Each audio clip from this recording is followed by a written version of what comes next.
We are headed into the final weekend of campaigning before the Iowa caucuses on Monday. Meet the Press moderator Kristen Welker has made her way to Des Moines this morning. So, Kristen, here we are. It's the final weekend. Most polls show Donald Trump with a commanding lead, perhaps unprecedented lead in Iowa. So what are you watching for this weekend?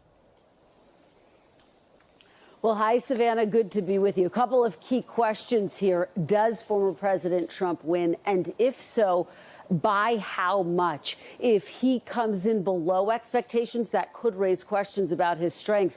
On the other hand, you talk about the lead that he has, Savannah, nearly 30 points. He could potentially be on track to have the largest win here in the GOP race in history. Right now, Bob Dole has that distinction. Back in 1988, he got nearly 13% of the vote. For comparison, the other big storyline I'm watching, what happens to that fight for second place? All eyes are on Governor Ron DeSantis. He has effectively put all of his focus on the state of Iowa. A third place finish for him would just be devastating. The question, would he have to reassess his campaign? On the other hand, if Nikki Haley has a third place finish, could that raise questions about the momentum she has?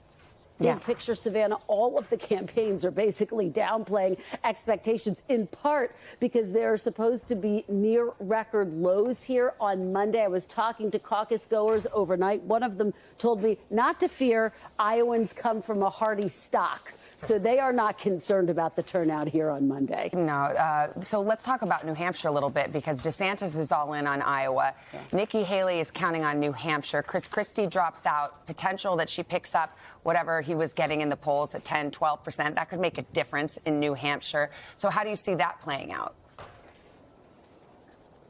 Well, that is going to be the key question. What happens to those Christie voters now that he has dropped out? By the way, he has said that she doesn't stand a chance of winning, that she's going to get smoked. She's dismissing that kind of language. But, Savannah, the question is, will she get those voters? Right now, about half of Christie's voters say that they are going to vote for Nikki Haley. And, of course, in New Hampshire, it's an open primary, so she could get some crossover votes as well. But it's such a unique primary, it's hard to make a big sweeping statement about what that means for the state of the race.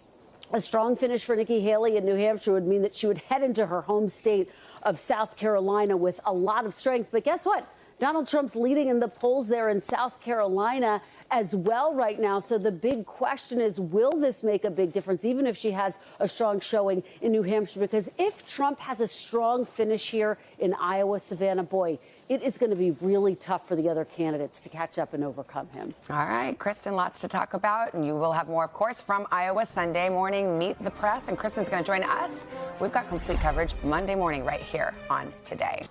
Hey, thanks for watching. Don't miss the Today Show every weekday at 11 a.m. Eastern, 8 Pacific on our streaming channel, Today All Day. To watch, head to today.com/allday or click the link right here.